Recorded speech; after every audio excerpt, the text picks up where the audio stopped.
জন্য যে কলিজা ভাজি আর কালো ভুনা নিয়ে যাচ্ছি। আমার তো খাওয়া শেষ।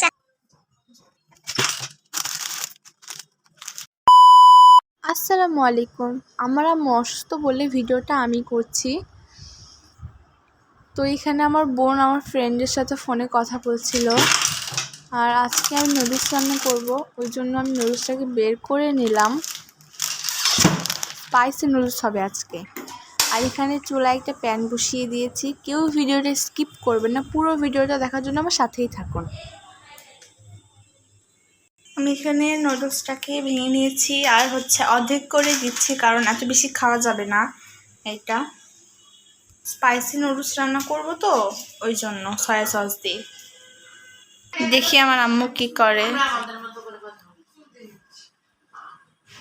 এই জায়গাতে আছে হচ্ছে 3.5 গজ, 3 গজ, 2.5 গজ হলে হাতটা জামার এখানে সামনে পিছনে আমার এই হাতাটা একটু ঢোলা নিব, তো এই হাতে যাবেই না। এটা যে মানে লেসগুলো জোড়া করলে লেস। রান্নাঘরটার কি অবস্থা! আমার বোন এখন রান্না করতে আসবে, কারণ এক সপ্তাহ হচ্ছে কোরবানির মাংসটাই খাওয়া হচ্ছে, তো আজকে একটু সবজি রান্না করবে বলছিল। আমি আবার একটু রসুন আর মরিচ কেটে নিয়েছি। এবার আমাকে একটা সস তৈরি করে নিতে হবে। এখানে সয়া সস, টমেটো সস আছে। এখানে আমি এবার নুডলসটাকে দিয়ে দিয়েছি। এখানে আমি 2টা সসই দিয়ে দিয়েছি, আর সাথে চিনি দিয়েছি সামান্য পরিমাণ। এটাকে মিক্স করে নেব। মিক্স করা হয়ে গেছে। চুলাতে একটা কড়াই বসিয়ে নিয়ে তেল দিয়ে দিয়েছি। গ্যাসটাকে চালু করে দিচ্ছি।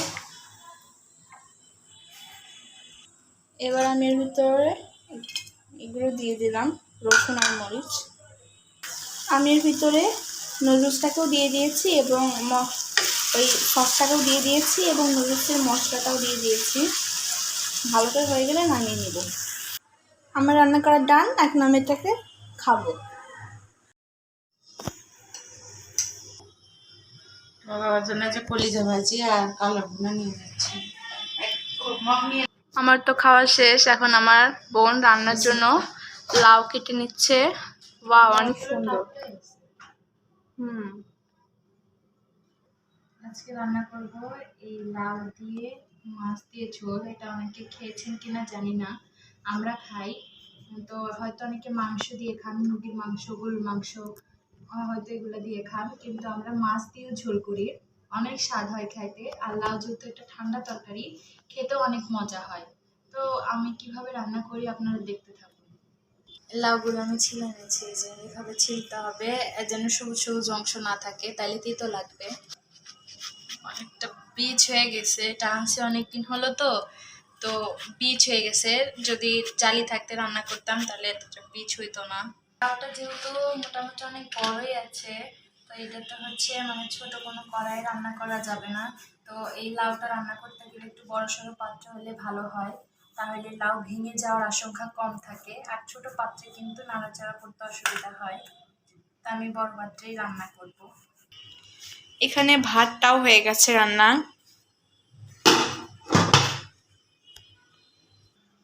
ভিউয়ার্স দেখুন, আমার বাবার আর মা কথা বলছে, আর আমি লুকিয়ে লুকিয়ে ভিডিও করছি। আমার মা তো অনেক হাসছিল কথা বলতে বলতে। আর আপনারা হয়তোবা সবাই ভাববেন যে আমি আমার বাবাকে কেন দেখাই না। অবশ্যই একদিন সময় হলে আপনাদের সবাইকে ভ্লগে আমার বাবাকে দেখাবো। তো এই যে দেখুন, আমি টিকটক ভিডিও করি। আমার রিং লাইটটা রান্নার জন্য এখন ফ্রিজটা খোলা হলো। গরুর মাংস দিয়ে ভরা। মাংসটা প্রায় শেষ। মাছগুলো দেখতে পড়ছে কেমনি কিলো পাই।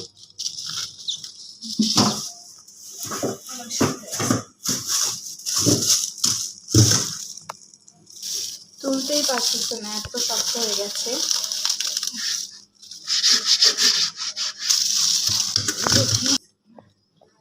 পেলো না এখানে ডিপ ফ্রিজ, এখন নর্মাল ফ্রিজটা।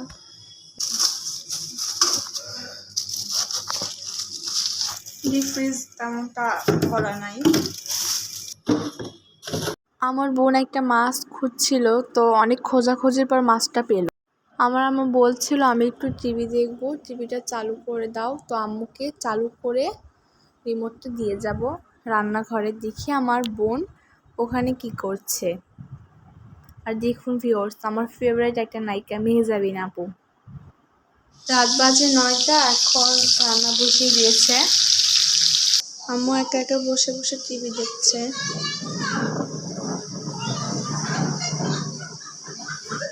রুমে এসে দেখি আমার আম্মু পপি কিচেনের ব্লগ দেখছিল, অনেক ভালো লাগে আমার।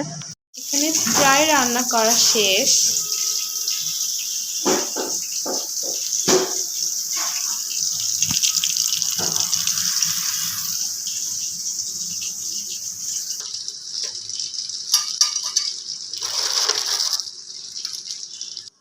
ভিউয়ার্স, ভিডিওটা আর বাড়াবো না, সবাই সুস্থ থাকবেন। আমার আম্মু এখানে আবার হাই দিচ্ছিল, দেখুন। আল্লাহ হাফেজ। Subscribe to my channel.